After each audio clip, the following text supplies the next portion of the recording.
Welcome back to another General Discharge video. Our voices are disguised so we can bring you secret tips and tricks without being detected. This video is going to be discussing injury prevention in regards to running and fitness in general.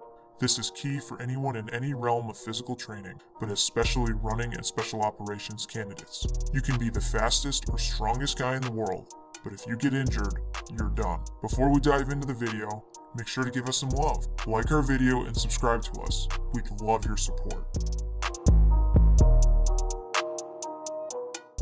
We will start this video with warm-ups.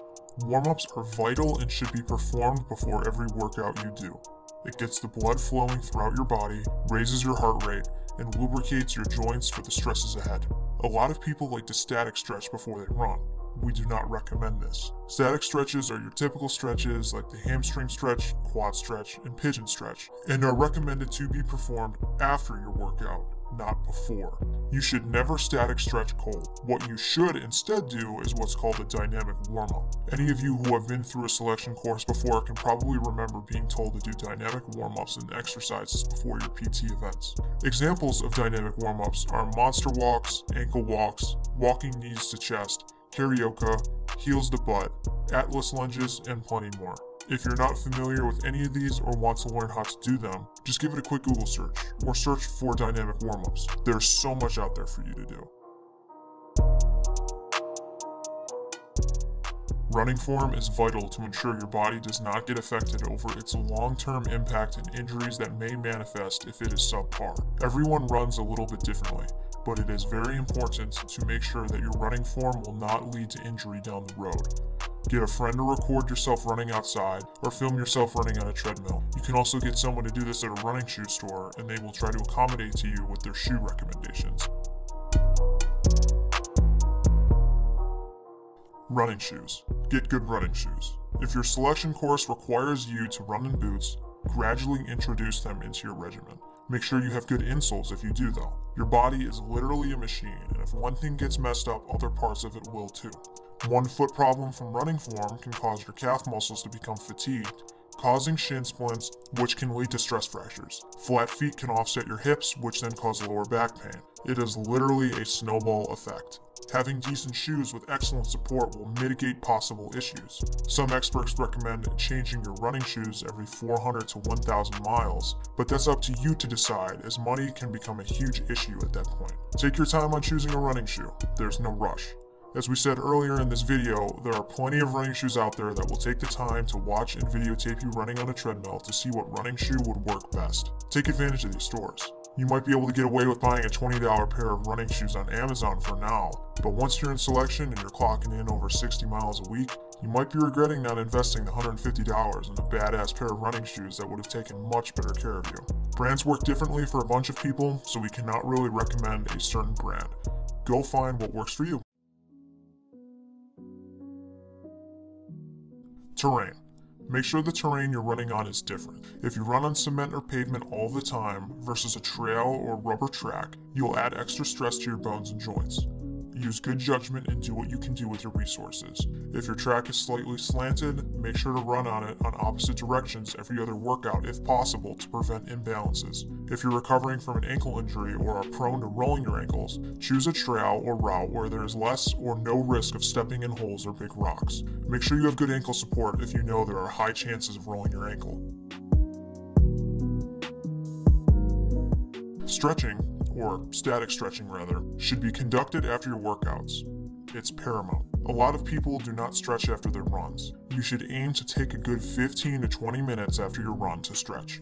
Try to hit every muscle in your lower body and do a couple extra stretches on any areas of issue or what you need to work on. If you are exercising other parts of your body, make sure to take some time to stretch those muscles too. Just like we mentioned before with your body being like a machine, the same principle applies here. Tight hamstrings pull on your pelvis, causing a slight tilt. That tilt then causes lower back pain. If you have tight hips and a tight IT band, you'll have knee pain. For any of you guys out there that have had lateral knee pain from running a lot, I'm sure you were told it was ITB syndrome. There's a lot of debate out there on how long you should stretch a body part for, and how many sets, and etc. Honestly, do what works for you. Try to clock in at least 60 seconds of stretching per body part. Whether you do it in 2 sets of 30 seconds or 3 sets of 20 seconds, just get the time in. Just don't nuke it. Some stretching is better than no stretching. Ankle mobility is another way to prevent injury and take the stress off of other parts of your body. The 5-inch wall test is a good way to gauge your mobility. Random Randy will demonstrate. All you need for this test is a ruler or tape measure. Measure 5 inches from the wall and get down, as shown in the video. Trying to keep your foot flat, lean forward and allow your knee to touch the wall. If your heel comes off the ground before your knee hits the wall, you fail the test, and this is a strong indicator you have poor ankle mobility. If failed, there are a few different things you can do to fix this problem. Stretching your calves more is the simplest solution, as tight calves are a common cause of poor ankle mobility. The calf muscle plays an important role in dorsiflexion, and when tight, the motion becomes restricted, placing more stress on the Achilles tendon. Over time, this wear and tear will create a breakdown of your lower body. A good way to stretch your calves is to get an incline board. The adjustable heights make it a great way to find the perfect stretch for you. You can make one yourself or buy one online. It's up to you. If you do not have access to an incline board, you can stretch your calves on stairs or whatever your creative mind can come up with. If you're looking for more in-depth information on taking care of your body, there are plenty of reliable resources across YouTube. One that is a favorite of General Discharge is Jeff Cavalier from AthleanX. Jeff has years of experience as a physical therapist and personal trainer. He offers vital information in his videos, ranging from performance to recovery and keeping a balanced body all around. He has great videos breaking down common areas of pain from the knees, shoulders, hips, and ankles. We can't harp on this enough. Neglecting certain weak areas in your body will increase compensation and cause a chain reaction of breakdowns. For example, pain in the knee can be a result of weak hips and tight calves. Even if you just run as a hobby, it's important to make sure you are aware and look for signs of this. We will leave a link in the description to his YouTube channel. Make sure to give it a look. Nutrition. Eat plenty of food and know what your body needs. Get calcium to strengthen your bones and get those carbs back in you that you burned off from whatever run you did. If you're running long mileages of over 6 to 8 miles, bring some snacks to chow down on during your run. The last thing you want to do is hit the wall or pass out or something. Hitting the wall is something that happens to runners when they run out of fuel or energy during the run, and their pace slows down exponentially, and is something that is very common with long distance runners. Drink plenty of water and try to sip on it during your run as well. Don't drink too much water though. If you do that, you'll get hyponatremia. We'll cover hyponatremia in more detail in another video, but for now just know that it is possible to drink too much water before a workout, and try not to overdo it. Electrolytes are also key. Gatorade is perfect for a hot day or to balance out all of the water you're drinking, but it shouldn't be your main source of hydration.